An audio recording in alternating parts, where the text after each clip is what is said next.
Hello, my name is Andrea Barra, and this is my final project for Social Epidemiology 3673. And we're going to be talking about dengue and the social factors that affect the disease.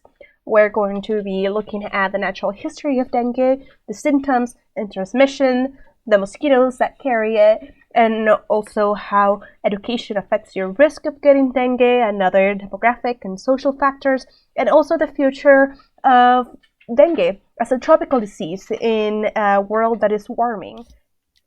First, what is dengue? Understanding the disease. So, dengue is a virus found in tropical and subtropical climates and also in urban and semi urban areas. Just to give a little bit of context, dengue belongs to the genus Flavivirus, just like the West Nile virus, yellow fever, or the tick-borne encephalitis virus.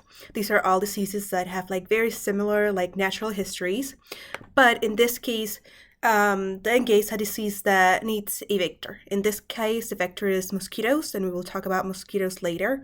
But there are four types of dengue virus. They don't have different names. They're just numbered 1 through 4. And when a person is infected with one of these dengue viruses, they become immune for life. However, this infection also offers them very short-term immunity against the other 3 types of dengue viruses for about 2 to 6 months. However, you can get infected with dengue several times for each of the dengue viruses that are out there. In this case, when you get infected with dengue, you can be asymptomatic. You can have a mild version of the disease, or you can develop severe dengue. 1 in 4 infections of dengue will be asymptomatic, while 1 in 20 will be severe. Having a second infection of dengue is a risk factor for later developing severe dengue. When an infection of dengue is symptomatic, it's usually divided in 3 phases. You have the febrile phase, which starts abruptly after the incubation period and lasts about 2 to 7 days, and can be biphasic, meaning that you can get a fever, it spikes up, then the next day you don't have any fevers, then the next day you develop more fevers, and so on. This phase can also be accompanied by other symptoms like severe headaches, retroorbital pain, meaning pain behind the eye, myalgia and arthralgia, which is joint and muscle pain, the other way, muscle and joint pain, macular or macupopular rashes, which is flat rashes that are red in the case of macular rashes, and then the other type is just both flat and raised red rashes in the skin. During this phase, people can also have some minor hemorrhagic symptoms such as bruises, bleeding of the nose and gums, and also hematuria, which is blood in the urine. If the infection will progress to severe dengue, there will be some warning signs during this febrile phase, late in this phase. These usually include severe abdominal pain, difficulty breathing, fluid accumulation that results from increased vascular permeability. We will talk about it in 1 second. Increased hematocrit, which is the red blood cell concentration in the blood that comes from that plasma leakage from the vascular permeability. Lethargy, liver enlargement, bleeding from the mucus, and persistent vomiting, which is defined as 3 times in a period of 24 hours or more than 3 times. There are some complications in this phase that can also be attributed to the fever cases, such as dehydration and then subsequent hyponatremia, which is low blood sodium, febrile seizures in children that are very young, and also other neurologic manifestations like encephalitis or receptive meningitis, which is just meningitis without an infection causing the inflammation of these membranes. Once the fever starts going down, the patient enters the critical phase, which will last about 24 to 48 hours. In this phase, most patients will begin to improve. However, those patients who have had a lot of plasma leaking from that increased vascular permeability are going to progress to severe dengue. The way that this increased vascular permeability works in dengue is not really well understood, but it's also one of the main factors that will trigger the severe dengue that we're about to talk about. In the severe dengue, patients will develop ascites, which is just accumulation of liquid in the abdomen, or pleural effusions, which is the accumulation of fluid around the lungs, and that will make it difficult to breathe and for the lungs to expand and creating difficulty breathing. They're going to have hemoconcentration meaning that the red blood cell count is going to start increasing due to the plasma leak. You have less plasma in the blood, more red blood cells in the blood. And then their pulse pressure, which is the difference between the systolic and diastolic blood pressure numbers, are going to start to narrow, meaning that the difference is going to become smaller. This is because the body will start to like compensate the beginning of shock because of this vascular permeability and other symptoms. And although most patients might see fine at this stage, they're going to start clinically presenting signs of like hypovolemic shock, which is shock due to the loss of volume in the blood. In the prolonged states of shocks, patients are going to start developing hematemesis, which is vomiting blood and blood in the stools. These hemorrhagic symptoms are usually due to rapid decline in platelets. This phase can also present like a lot of like organ impairment, and it's usually of the liver or of the heart. And as many clinicians know, this state of shock, compensated shock, cannot be sustained for long. And at this point, once the body's starting to give up, systolic pressure will like abruptly fall, and then the patient will just go into irreversible shock and death despite any resuscitation efforts. However, if the patient survives this phase and these states of shock, or if they did not present a lot of plasma leakage at the beginning of the febrile phase, they will then transition to the convalescent phase. In here, the plasma leakage will start to subside, the hemodynamic status stabilizes, and all the red blood cells, hematocrit, and white cells, and also the platelets will go up. However, complications can still arise during this phase. For example, patients can experience hypervolemia and acute pulmonary edema. This occurs if the intravenous fluid therapy has been done for too long or has been excessive. Basically, just fluid overcompensation or fluid overload. Organ impairment can still occur during this phase of convalescence when the patient has been in prolonged compensated shock, like we talked about before, or if they go into refractory shock, which is like they enter into one type of shock, and then they go out, and then they go into shock again, and so on. So there are a lot of ways that a patient can die from severe dengue. But according to the CDC, patients can also die from like unrecognized occult hemorrhage, which is just hemorrhage that is not like clinically visible. Fluid overload, like we talked about before. Nosocomial infections. This is usually for like little kids or the elderly when they're in hospitals and they acquired a second infection on top of the dengue from being hospitalized, and also liver failure. The thing is, there are not really specific treatments for dengue. The clinical focus of dengue is just on treating pain symptoms with acetaminophen. Obviously, because of the hemorrhagic nature of the severe dengue, the use of non-steroidal anti-inflammatories is not recommended because they can have some anticoagulant properties that can make the bleeding worse. And also, there are recommendations that say to avoid the use of corticosteroids because they show no benefit for the patient and can actually like do harm. The only reason to use them is if the patient has some sort of like autoimmune complication during the disease. And also, given that dengue is a virus, no antibiotics unless the patient has another infection going on. Additionally, there's some studies that say that prophylactic platelets transfusions show no benefit and can actually contribute to that fluid overload that can cause shock in the convalescent phase. The CDC also recommends maintaining like high degrees of suspicion of dengue in the case where people are either living in a place where dengue is endemic or have traveled recently to a place where dengue is endemic. This is because recognizing that someone has dengue and started like early intensive supportive therapy can reduce the risk of death in severe dengue to less than 0.5%. So it's really important to recognize this early. It's also important to recognize that someone has dengue early to prevent severe dengue, or not to prevent, but like support them during the severe dengue phase, because there's no really a test or like biomarker to identify who is going to develop severe dengue at the beginning of the febrile phase. So it just leaves things up to chance if you get infected. Although we know that if this is your second time getting dengue, you're going to be at a higher risk for this. The good news is that there is a vaccine called Dengue that was approved at the FDA in May of 2019. However, it's not available for the whole population. It is only for kids 9 to 16 years old that are living in dengue endemic areas that have laboratory confirmed prior infections of dengue, which makes sense because, second infection makes things more likely to develop into severe dengue. The vaccine is also not available for travelers, so it is usually recommended that if you go to a place where dengue is endemic, to just protect yourselves from mosquitoes. Overall, dengue can be a nasty disease, and there's not really much to do to acquire it or other than supportive care, like we have seen, and that is why efforts to control this disease have been more focused on like vector control. Transmission: the mosquitoes. So, like we said before, dengue is transmitted through a vector, in this case, mosquitoes.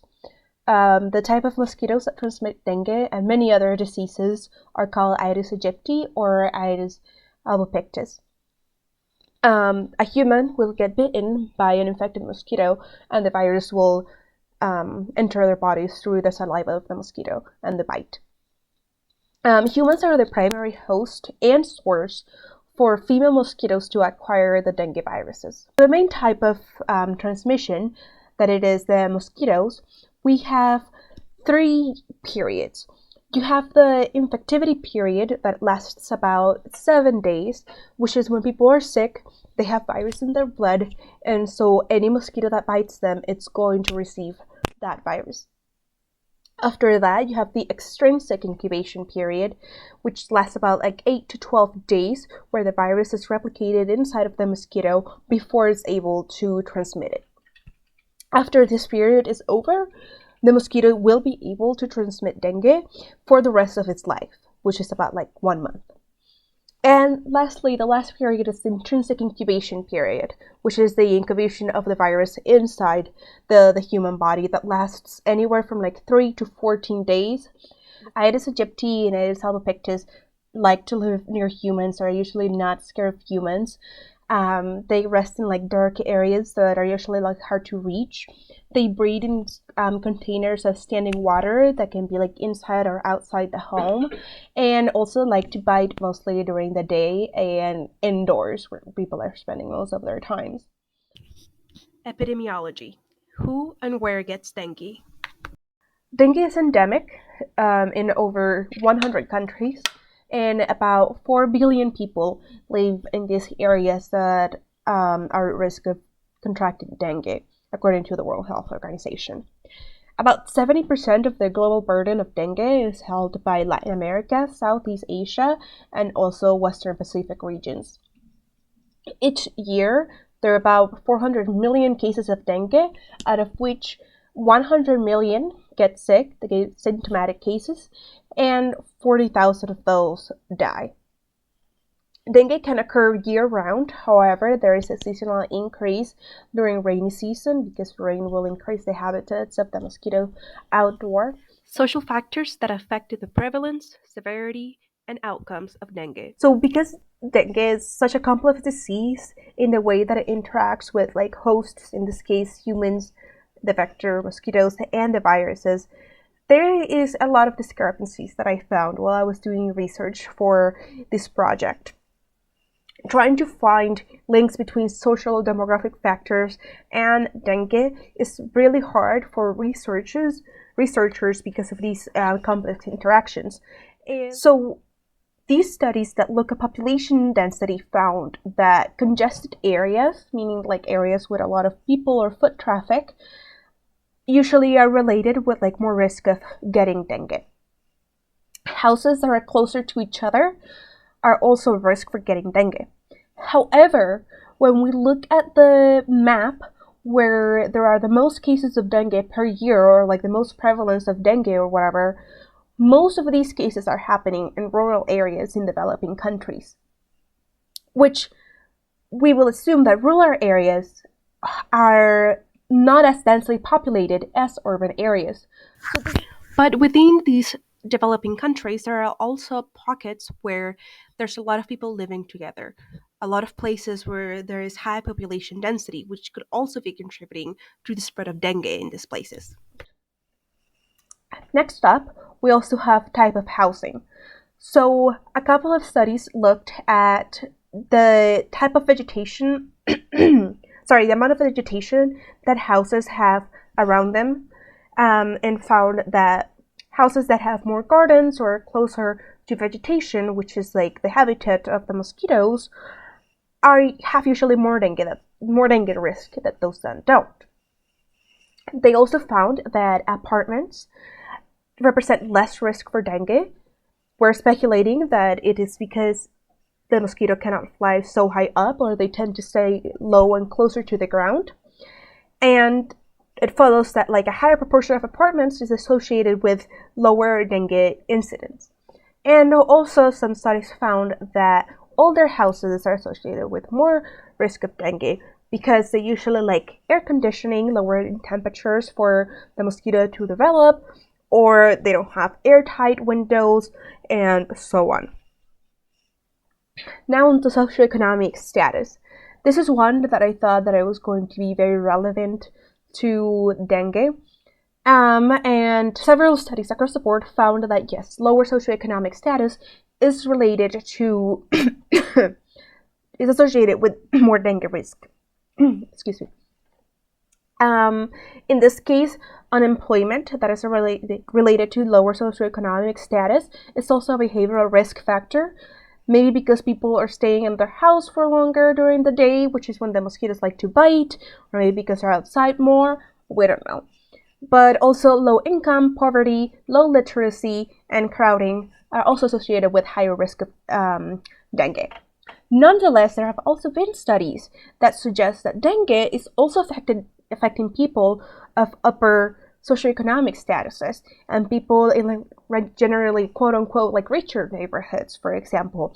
So that points us to maybe it is a matter of like how available water is for the mosquito to reproduce. They need water to like leave their eggs on, and so they can reproduce and like have more mosquitoes. So a lot of studies found that lacking access to water is associated with a lot of risk of getting dengue, because when you don't have access to water, you're usually going to put water in containers for storage for later. And water containers are the preferred breeding ground for mosquitoes. So it follows that having a lot of containers with water will mean that there are going to be a lot of mosquitoes around.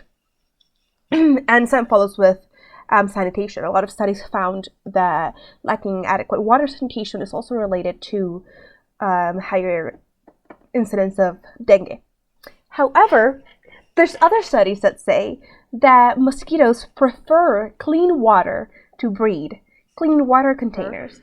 What I found during my research was that one of the main factors, not the main factor, but like the common factor throughout all of these studies looking at social factors for dengue is education. And actually, there's a couple of sources that say that the more educated you are, the less likely you are to have dengue. More importantly, the more you know about dengue, the less likely you are to contract dengue and spread it around. So there are these couple of studies that have shown that educating people into dengue prevention measures specifically can help reduce dengue transmission. Now, it is important to understand that a lot of these studies, or mostly all of them, were done in very small scales, in neighborhoods or individual communities. But when we zoom out into like national scales, we see that in terms of outcome, a lot of countries that are less developed are the ones that are having the worst outcomes for dengue. And this is something that we cannot ignore in terms of like socioeconomic factors. These countries, what they have in common is that they don't have a really high GDP. The reason why I'm bringing this up is because maybe socioeconomic factors are not the determining factor that will say if you will have good health care during your severe case of dengue and you will survive and have a good outcome, or the opposite, you won't have access to health care, or you won't have good quality health care and then you won't survive your severe case of dengue, but rather the systemic socioeconomical structures that allow healthcare to be accessed, quality healthcare, to be accessed by the people that are having dengue. And these are patterns that are mostly obvious in national scales, like we can see in this map, and not really when we just look at a specific isolated neighborhoods in countries where dengue is endemic. So even though education on like a individual level is a factor for determining whether you will get dengue or whatnot, at the end of the day, the quality of the healthcare system that your country has, which we can assume is better the more developed your country is, then the better chance you have to survive dengue and have a good outcome. The future of dengue, vector control, and climate change.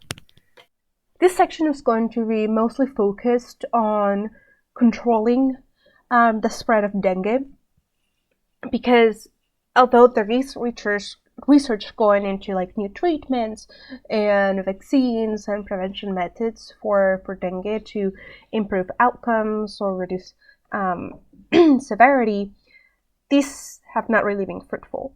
So most of the research has been focused on trying to control the transmission vectors. However, in order to talk about this, we need to take into account the context of the developing countries in which dengue is endemic. So usually we're looking at solutions that are easily deployable, accessible, and economically feasible for these countries that are mostly affected by dengue and have most of the burden. So of course we can continue to do what we have been doing for however many years, which is teach people about container controls and use insecticide, which is not really effective nowadays because mosquitoes are starting to develop resistance to those insecticides. And obviously container control has not been working because we continue to see increasing cases of dengue each year. We could continue to increase educational programs and educational outreach, which, as we have talked before in previous sections, have shown to reduce the risk of getting dengue. And those are nice things to do. However, there are new things being researched towards transmission control of dengue and vector controls, and that's what mostly we're going to be talking about in this section. For example, there is a lot of ways to do surveillance for diseases like dengue, and in fact, there's a lot of research going into like modeling mosquito populations to help predict outbreaks, and that way help prepare the health system in these places for the following weeks for a potential outbreak of the disease. So in terms of surveillance, there are a lot of people who are trying to look into surveillance that do not require lab testing. So for example, there's this like proactive type of surveillance in the field that is economical viable, using just sticky traps for pregnant mosquitoes to put their eggs on them and then test them with an antigen to see if they have the virus of dengue present. This can obviously be done with like any of the other diseases that they carry, and that way you can see if dengue is present in the mosquito population that you're studying right now and how many mosquitoes or pregnant mosquitoes there are. There have also been studies trying out surveillance by unmanned drones. People are very open to those. They have a good attitude to those despite different levels of education, and also surveillance through apps for people to engage in citizen science and help monitor mosquito populations. In terms of like controlling the mosquito populations, people have been looking at like mass trapping devices, which include like ovi traps for the eggs, gravid female traps, attractive toxic sugar bits to attract the mosquitoes and then essentially poison them. There's also this types of mass traps called push pull, which is attract the mosquitoes, give them some sort of like chemical. It's a hormone that stops juvenile development, and then those mosquitoes that touch that chemical then give it to the rest of the mosquitoes, and that way you disseminate the chemical through the mosquitoes to reduce the population numbers. These like mass trap devices have a lot of gaps in terms of efficiency. They really have not been shown to reduce the overall risk of dengue in certain places. And so other researchers have been looking at integrated vector control that looks at just closing those gaps in with the use of mass traps. So integrated vector control, which will mean like just using source reduction, meaning getting rid of the habitat of the mosquitoes, container control, for example, killing the larvae of the mosquitoes so they don't grow up and continue the reproductive cycle, and also use mass trapping to reduce mosquito populations and keep them under control. This particular study showed that when you use integrated vector control around certain houses, the people that live in those houses do have less risk of dengue. However, because people move around all the time, when they leave that like protected area around the house, they can get infected in other places. And so in order to deploy this integrated vector control, you will need to do it in like entire neighborhoods, which is not something that seems very feasible in terms of like economic viability and deployment, for example. But there are still good measures to start controlling mosquito populations, to start getting those dengue numbers down. Now, because dengue is a tropical disease, it is closely related to climate change, like other tropical diseases, like malaria, for example. And so in the face of climate change and a warming world, there are a lot of things that we don't know about dengue. However, we do know that things are not looking very well. For example, we know that precipitation increases outdoor habitats, like we said before. So several studies have been suggested that increased precipitation, more rain, is going to lead to more mosquitoes and more dengue, for example. Before, we also talked about how drought conditions lead people to store containers of water that serve as breeding grounds for the mosquitoes. And so with worsening droughts and heat waves, for example, in the face of climate change, we might see an increase of dengue because people are just storing water in containers. Along with this increased warming that we are seeing, the habitat of the mosquito is going to be extended. Mosquitoes need a warm climate to breed and survive, which is why dengue is a tropical and subtropical disease. And so as the planet warms, these boundaries for the mosquitoes are going to expand. Mosquitoes are going to be able to live and reproduce for more days in more places in higher latitudes. This is especially worrying for those populations and countries that are in mid-latitudes, because these places have never seen dengue before. These places are usually too cold year-round to sustain a mosquito population and sustain the transmission of dengue. And in fact, there was this really nice study that showed that per 1 degree Celsius of warming, the risk of getting dengue increases by 10.21%, meaning that we are going to see a lot of dengue as the planet warms more and more and we don't get our emissions under control. Additionally, what worries a lot of people is the fact that the warmer it gets, the faster mosquitoes can develop. So we can see an exponential growth in mosquito populations just by the fact that they can grow and reproduce faster in warmer climates. Lastly, there is a phenomenon that is concerning a lot of researchers, and I found several studies on this, and it's the fact that there have been documented cases of vertical transmission of dengue, meaning that the virus is able to jump from the parent mosquito to the offspring mosquito without the offspring mosquito having to, like, grow and bite an infected human. This is concerning because now dengue can be sustaining mosquito populations even when they have little to not contact with people with dengue. Or if we developed a dengue vaccine, for example, and people stop having dengue and we develop herd immunity through a vaccine, dengue will be very hard to be eradicated if it can still live and be transmitted from mosquito to mosquito. So that is also something that is interesting to see, things that are constantly changing in the world of dengue. Thank you so much for staying until the end of this final project video on the social factors of dengue.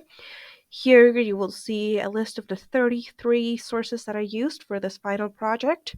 Special thanks to Dr. Sorceres Suarez for helping me understand the natural history of this disease. And this Word document will be uploaded with the video. Thank you so much.